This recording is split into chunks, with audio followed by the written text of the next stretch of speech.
Welcome to the Times of Industry show. I am very glad to have back Mr. Gerald Celente, Trends Journal. A fantastic time to speak with Gerald, because what else is there except forecasting new trends that are going to come from the most disruptive event, at least of my lifetime. Certainly people that are much older than myself are telling me this is the most disruptive event in their lives. We'll get Gerald's take on it.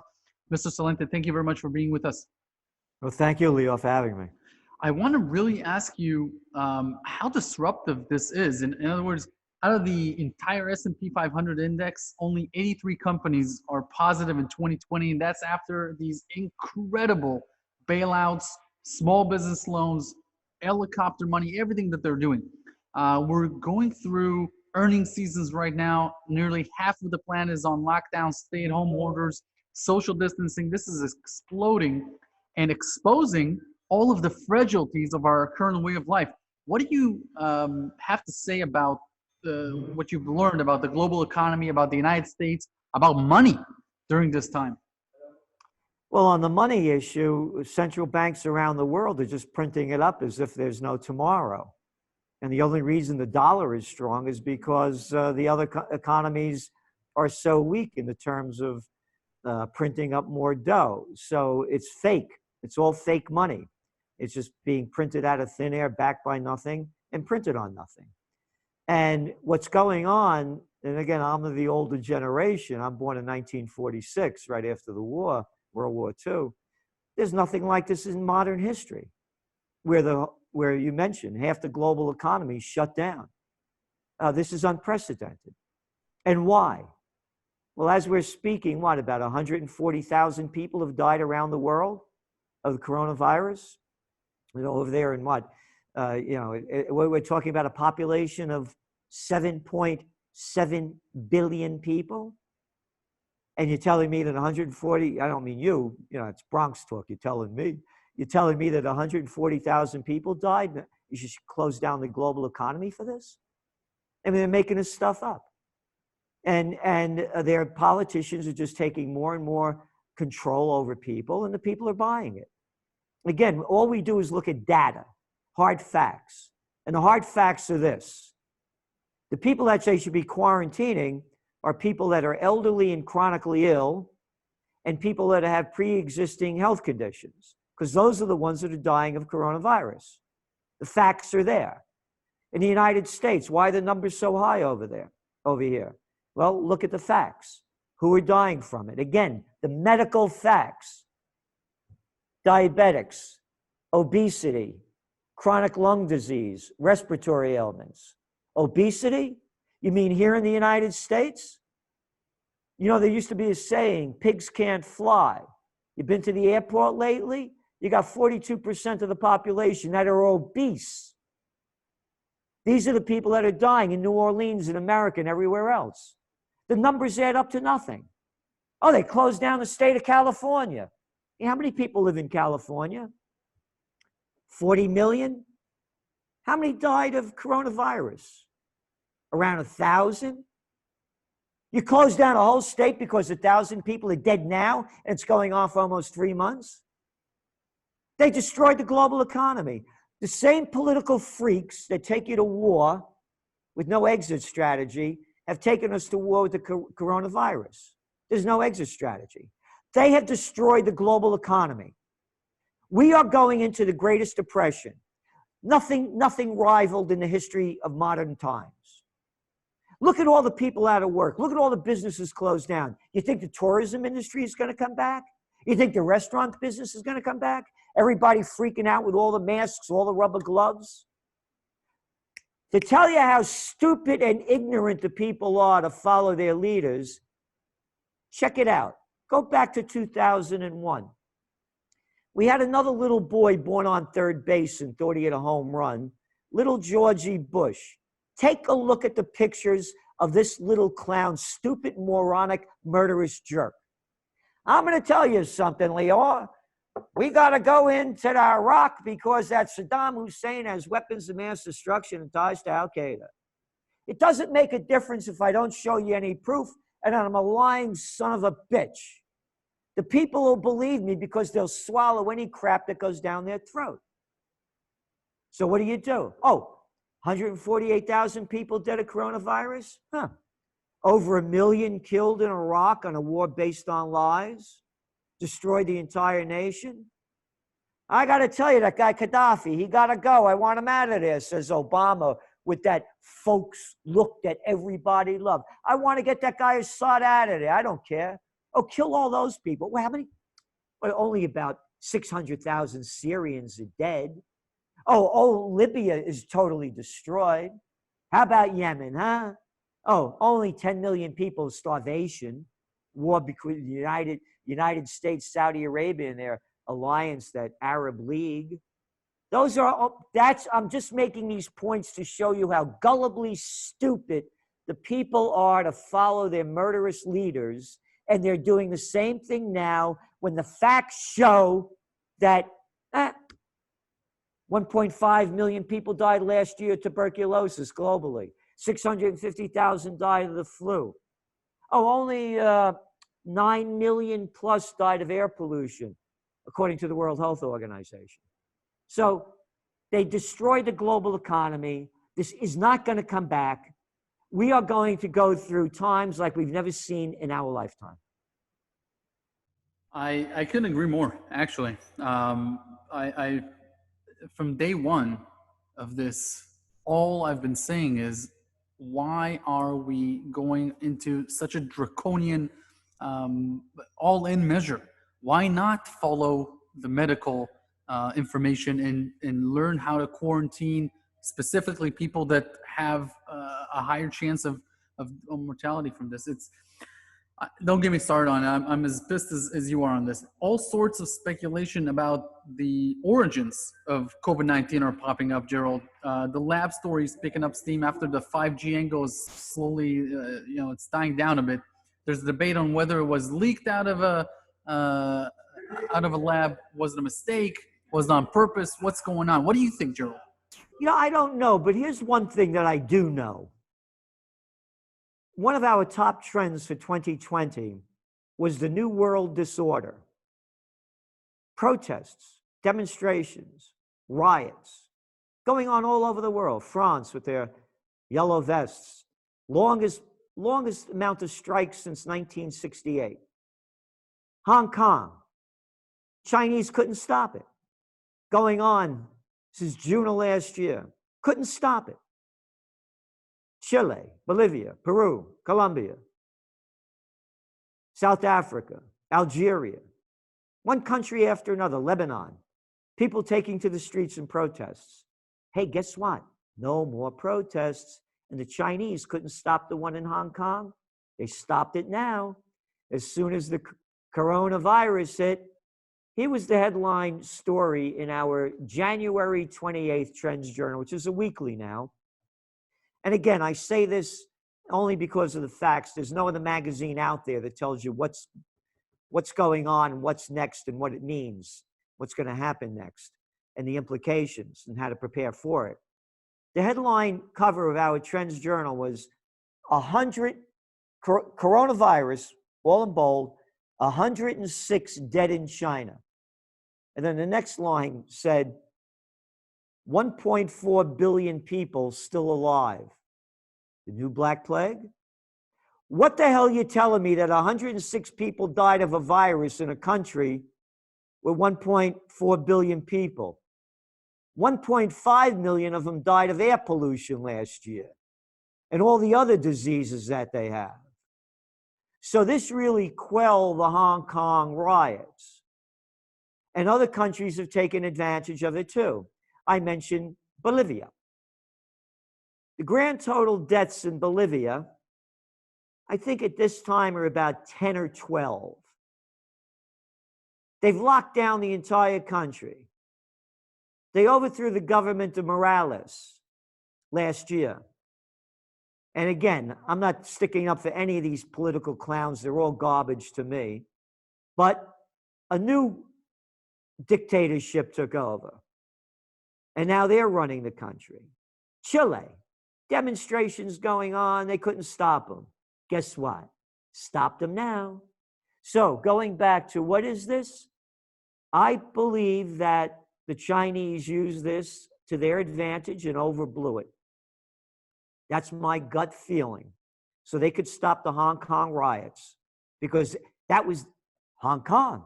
Oh, you mean the Asian banking capital? That Hong Kong? That was being closed down? That Hong Kong that they couldn't stop the riots and demonstrations? They stopped them now. So I believe they overblew this to take advantage of the situation. Because again, the numbers are adding up to nothing. And here's the other thing, Lior. What they're all going to say, all these slimy, low-life, dirty, scummy politicians, they're going to say, you see, not that many people died because you followed our orders and you didn't go outside and we locked you down. That's the excuse they're going to give for destroying the economy. You know, it's very true. I just told a friend of mine yesterday that there is no way to disprove what they've done. So they would always say that if there was no measures taken, it would have been bodies piled up in metro areas and etc. There's literally no way to dispute that. Look, tens of millions are out of work in America and elsewhere. We have seen estimates that 8% of the global workforce, like 195 million jobs, have been lost. It's because of this. Schwartzman, one of America's largest billionaire and very smart person, said about $5 trillion has been lost in productivity. Really bad and very unfortunate for people. Governments are getting into Zombieland debt, and in trying to make people whole, and businesses and corporate America, etc. Gerald, just 2 months ago, everything was just humming along, and people, I think, are still not realizing that financially, this is a game changer. This is a problem that could be I don't see yet people realizing the severity of what's happening right now. Do you? Oh, you're 100% right. People don't have a clue. You go back to our magazine, the Trends Journal. Immediately, we started talking about the economic implications. They have not started talking about the economic implications until about 3 weeks ago in the major media. Totally ignored.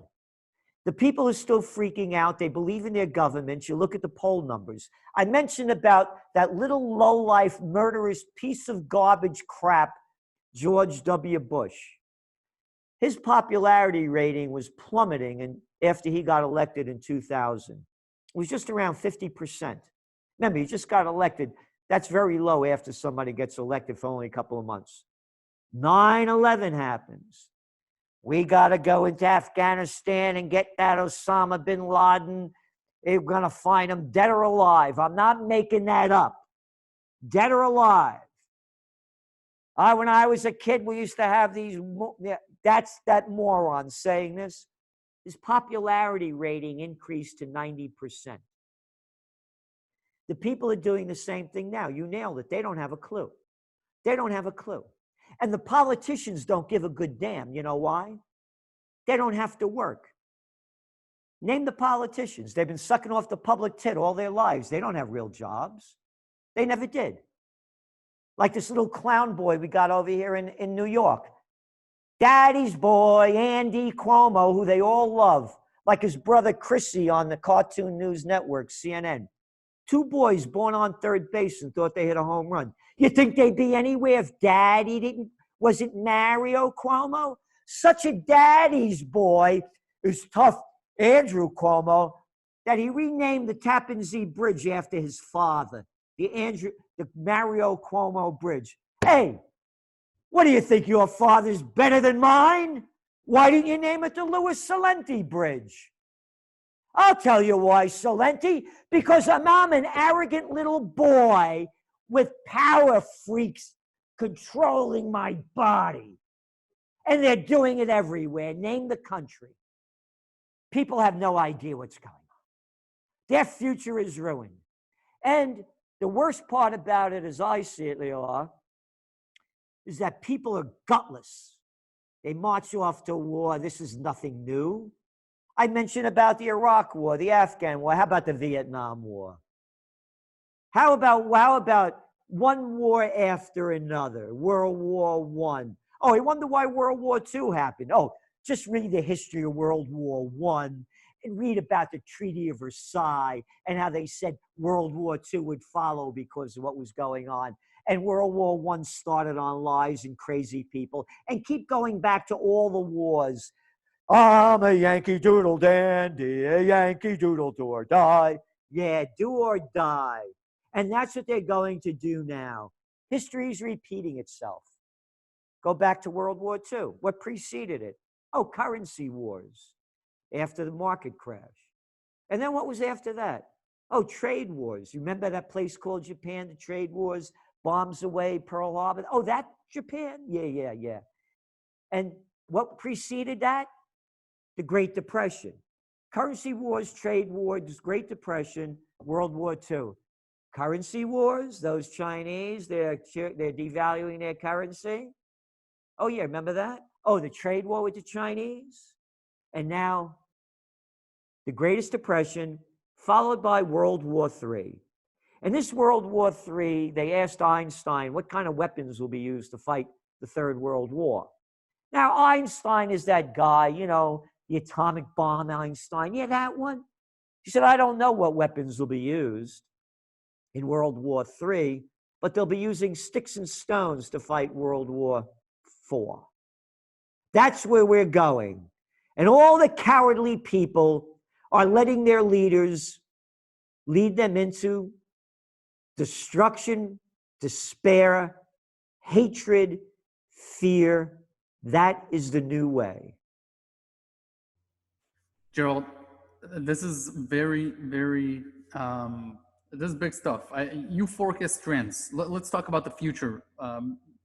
This event is going to change many people's lives. It's already changing plenty of consumer trends and other trends, political trends, etc. What are some of the big trends that are coming from this, especially on relationships between China and the rest of the world? Because it looks like a lot of businesses and governments just do not want to trust China anymore. Yeah, why? Look, we've all become China. That's the cover of our current trends journal, Tank Man 2.0. Remember the guy standing in front of the tank in Tiananmen Square? Of course. Same thing has happened now. We've become the Chinese. Israel over there, everywhere. They're tracking everywhere you go. They know everything that you're doing. The government's in charge of your entire life.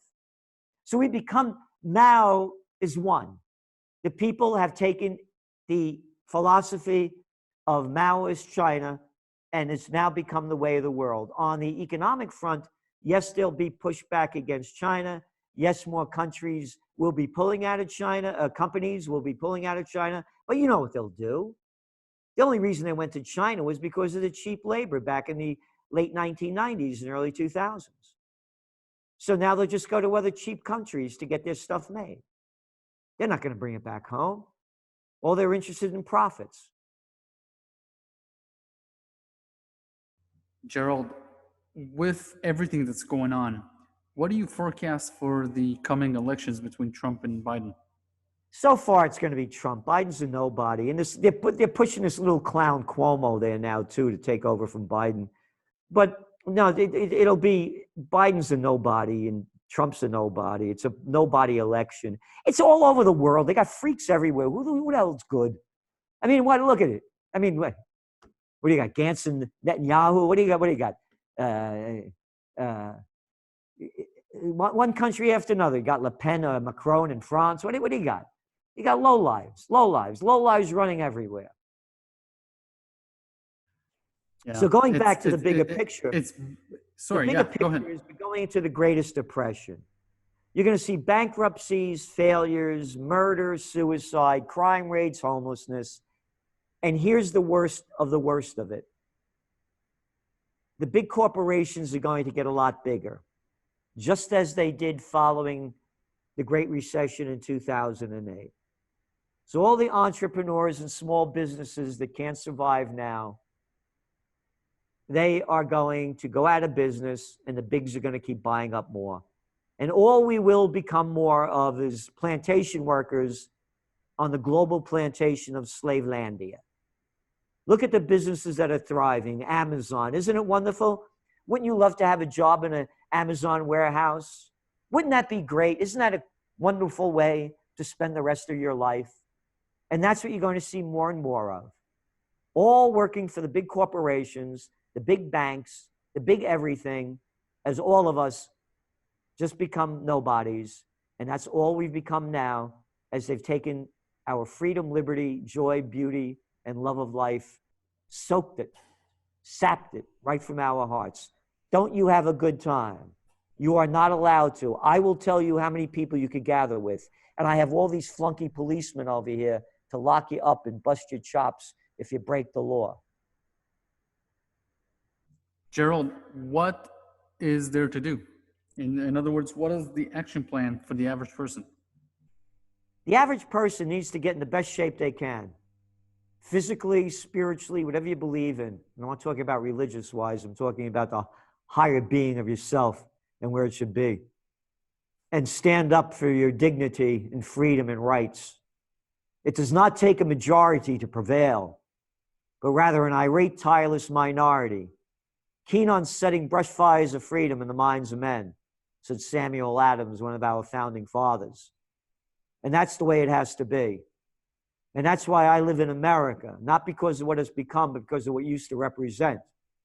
I couldn't be me if I was born in Altavilla Appina, Vica in Italy. I'd be locked into the culture. I'm me because I'm a Napolitano, born in the Bronx. Born to be free. And I fight for my freedom. And that's what I'm saying people should do. Fight for your freedom.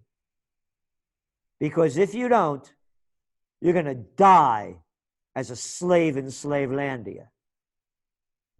Gerald, big words, and absolutely, there's going to be some amazing upcoming trends for coming up in the journal, in the weekly journal. Where can people access that, access more information?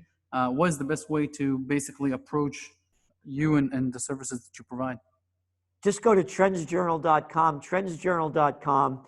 It's the only magazine in the world where you'll read history before it happens, and to help you prepare during these crisis times that we've never seen in the history of the world.